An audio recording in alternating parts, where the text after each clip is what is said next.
Thank you, Ann. Good morning, everybody.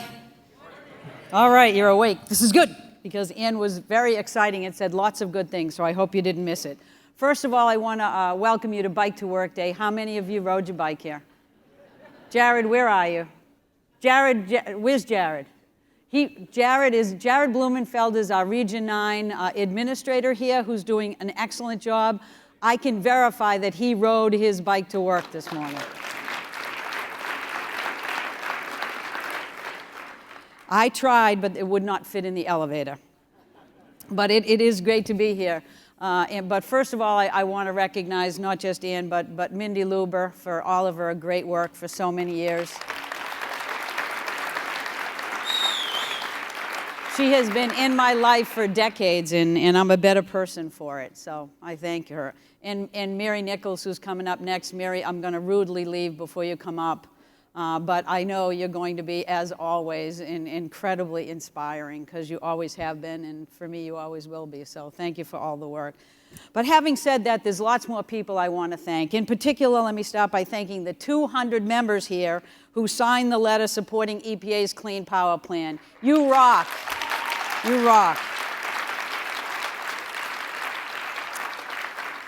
You know, I cannot overestimate how important it is that your voices be heard. That's one of the main reasons why I am in California, is to thank you and encourage you to continue to have your voices heard, because your voices and your efforts really advance this conversation in an incredibly proactive and remarkable way. And it's really valuable to have you to continue to raise your voices. Because, I love getting out of DC for any reason whatsoever, but frankly, coming here was a really good opportunity for me, because the business community can speak to people in ways that EPA cannot. People trust businesses to speak about economics, not necessarily even the economic team in the White House. And I want you to know how important it is. But what's most important is not what you say, but actually the actions that you take. And so I am here not just to thank you for speaking out, but for thank you for being a showcase to your customers, to your shareholders, to officials, and anyone who wants to open their eyes about what good companies do when they see a problem and they begin to attack it. What do? They not only resolve the problem, but they make money on it. And the more we can do that, the more success we are going to have. And believe me, when you say, as a group, and you have, so many of you, that climate change is a challenge, but it also represents a huge economic opportunity, it speaks volumes for the efforts that we are taking. So let me give you a few updates. And I'm trying to go fast so that I can get to that seat before I have to leave. Let me give you a few updates, because I am just so excited about the work that we're doing, and so excited about the work that the business community is doing. You know, I joined Mindy and I joined Mary and others in the UN conference last year, and it was taken up by business community, basically slapping up upside our face and saying, what's the matter with you governments? We're already putting a price on carbon. We see it. We're making those actions. Let's get moving here. And I feel like we have an opportunity now that we have never had before. And this president is seizing that opportunity, and I am carrying out the parts of his work that he has dictated to us can move forward, and I am doing it in a way that is legally solid, in a way that the data can support, and in a way that is going to advance our mission forward at EPA to protect public health and the environment. And I couldn't be more excited about it. So we are absolutely on track this summer to release our carbon pollution plans. Get ready, folks. I need you. I need you now. I need you then. You are going to see that we have not just teed up something that is flexible, something that follows the direction of the energy world, something that opens up doors instead of closing conversations, and that is how the final is going to be as well. So the conversations will continue. They are hopefully going to continue in the most positive way so that we can engage our utilities, our business communities, our states in a way that says, how do I become part of that opportunity to address that challenge that we know is our moral responsibility? And I want to thank Ceres for the climate declaration.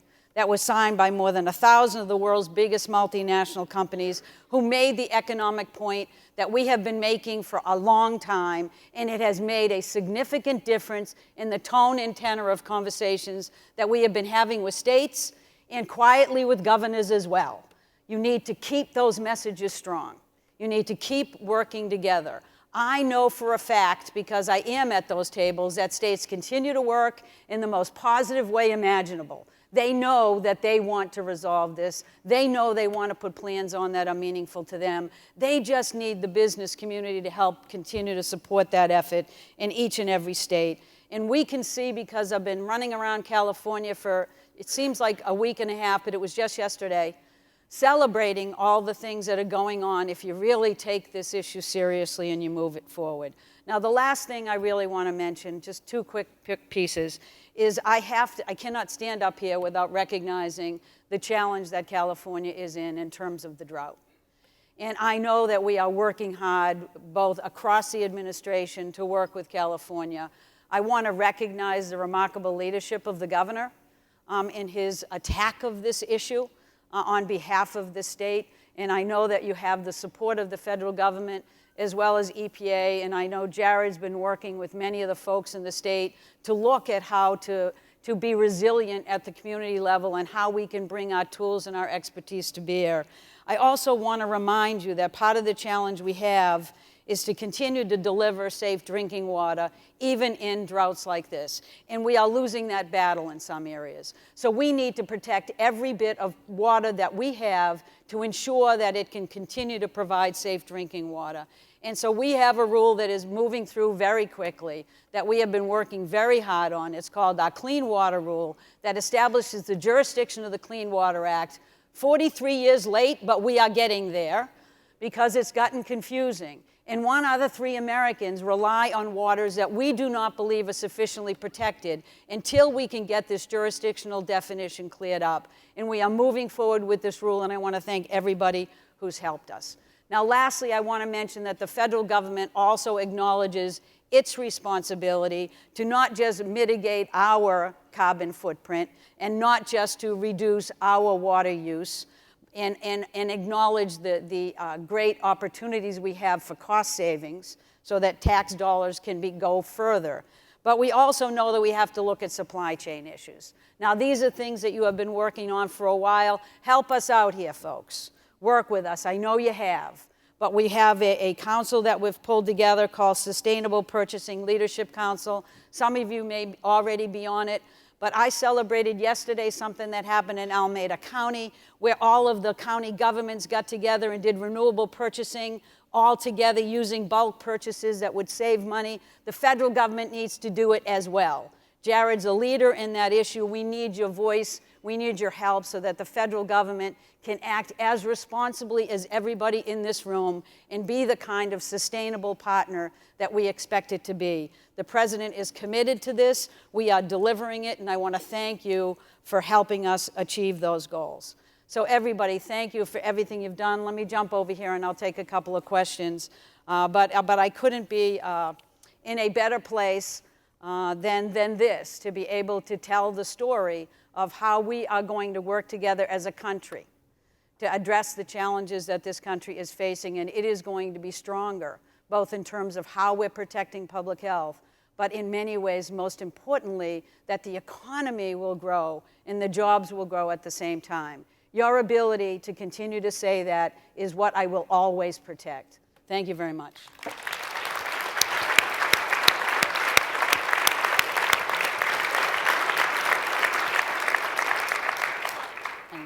Hi. Thank you, Gina. So inspiring. We're so lucky to have you at the helm. You said you need us. I do. Music to our ears. So we've got a lot of financial institutions, companies, investors here. Tell us more. You know, working on something like heading into Paris is in our natural, what we do naturally day to day, and we want to help. So it'd be great to hear more about how you see investors and companies supporting and what role you see us playing as we head toward the Paris talks. Well, I think that the most important thing that we can do, well, as the president has laid out, first of all, attacking climate change is a moral responsibility. And good companies and good government says that we have to take action. And I think what the president is trying to do is to make sure that he's putting a platform in place where we're taking domestic action seriously and we are making the commitments we should make as one of the largest carbon polluters, polluting countries. And he's hoping that that leverages action, but it's not just hope, he's going out and making that happen, which was the conversation, successful conversation that we had with China that led to the joint agreement. That was a breakthrough. We've had conversations with India, we're going with other countries. But the most important discussions that we need to bring to the table is take the turn that you people can help us take, that you've articulated, which is that we now are treating climate with the seriousness it deserves as a public health and an economic challenge.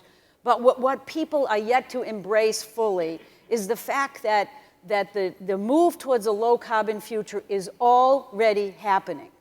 You may hear otherwise, and you may hear a lot of discontent among folks who generally are criticizing EPA's rules and not recognizing that. But in this instance, we are looking at where investments are being made, and it is in a low-carbon future. People now recognize it's inevitable. So it's your voice that's going to bring real credibility to that issue. We have to talk about climate change not as a doom and gloom, but as a real opportunity to grow differently, not just in the developed countries, but the developing countries. Because I am watching where utilities are investing. I can see it.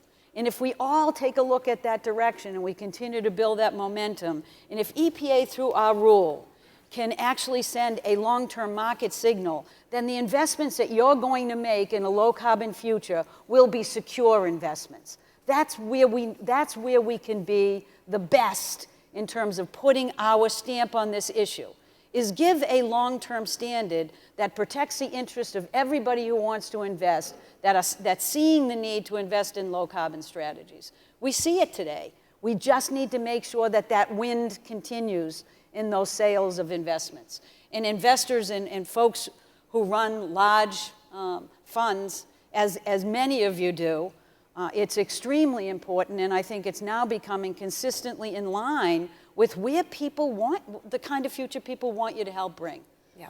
It's a great opportunity for all of us, and one I don't think we've had before, because we have never seen such investments in renewables and investments in efficiency and other things that will allow this to happen in the most cost-effective way. Great. So I'm talking about the transition and moving to investments in clean energy. And so, it's all great, and then one of the things that comes up is the concern, right, about job loss and what happens to the people and the communities. We've been talking about divestment of coal. What happens in those towns where people have made their livelihood. So can you talk about the administration's position on that and your thinking around how we make sure there's a just and fair transition? I think that, I think you're absolutely right. We're focusing on where to invest, and that is a shift. And I think we're very sensitive to that. And let me give you a sense of where the administration is on it. Because EPA recognizes, and we've been looking at this for a while, we all know that the coal industry has been losing jobs for a considerable period of time, since the 80s. And so while I recognize that we're, in many ways, we're looking at what the future brings and we're underpinning that, it doesn't mean that we don't have some responsibility to be able to work with those communities. And the president has proposed in his budget an opportunity for a multi-billion-dollar fund to actually support coal communities where disinvestment has been happening, so that we can provide economic opportunities there to take a look at how we support those communities, how we look at retraining opportunities, and to provide opportunities as well to take care of shoring up the pension funds for coal miners that need that continuously, and that can no longer rely on the kind of robust industry that it has had. But if you look at our carbon pollution plan, having said that, what we are recognizing is that the jobs now and the jobs of the future are actually not in those industries. They are in renewables. Yeah. They are in efficiency programs. The biggest job growth in a sector last year was in the solar industry. It actually hired 26,600 more people than it did the year before. So we are seeing where that transition is. But that's what the economy does. It makes transitions based on what's cost effective. And coal no longer can compete in most of the areas of the United States, and you're just not seeing it happen. But we're also not seeing it go away in a low carbon future. We are still seeing it in 2030 projected at being about 30%, which is not a significant reduction, but it will be a significant reduction in traditional pollutants and carbon pollution at the same time. Great. I see we have time for one more question. All the issues that you deal with, Gina, public health, climate, environmental issues, they fall under the jurisdiction of different agencies, and then you're dealing with all the different states. And we're always curious, how do you navigate all that? How do you work with all these different agencies? Well, I think one of the best things about this administration, frankly, is that they tend to force us to talk to each other, which is really kind of rude, but we get over it. So when, in other words, when we, it's actually not, it is very good. You know, diversity is part of government, right? I'm a person who loves differing opinions. I embrace them, which is a good thing because we're sued by everybody at EPA. That doesn't necessarily mean I embrace their position on litigation, but I embrace the fact that they have a right to say it, and that's what democracy is. One of the reasons why we did something like the Clean Power Plan was to get all of the voices at the table as early as possible. It was simply unprecedented. And I expect the discussions at the state level to have that same rigor, because we need to do this. And so I think we need to be unafraid to hear differing opinions. We need to try to bring facts and science to the table. And I am a people person. I believe in the end those will win, that people will be able to embrace this. And we just keep bringing people together, and I think in the end you see really good things happen, and that's really about how you have to regulate. For me, the best thing about the administration was that when the president did his climate action plan, he didn't say this is a big environmental problem. He said this is an environmental problem, a public health problem, an economic problem, a national security problem, and everybody who had any interest in that sat around a table, were forced to talk to each other, and he said to each and every one of us, including EPA, go do your part, but when you do it, you need to keep everybody's interests in mind. So that when we put this rule out, I am not going to have this be a problem for reliability, a problem for cost effectiveness, a problem for jobs. This has got to meet our central mission, which is to treat human beings as whole human beings with lots of interests, and to recognize that the environment is part and parcel of a growing economy. And that's how we've designed it, and that's how it's going to be finalized. That's fantastic. I'm getting the sign, unfortunately. Do you have one parting thought you want to leave us with? Just continue what you're doing, and to thank you for everything you're doing. I know these things seem really hard, and when you read it, you kind of wonder how I get up in the morning. It couldn't be better.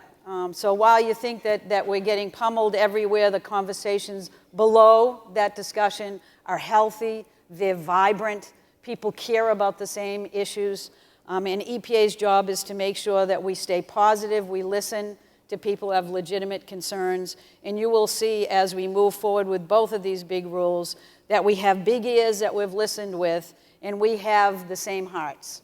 We all care about our kids' future, and that's how we're going to always keep our work in mind. So thank you all for everything you do.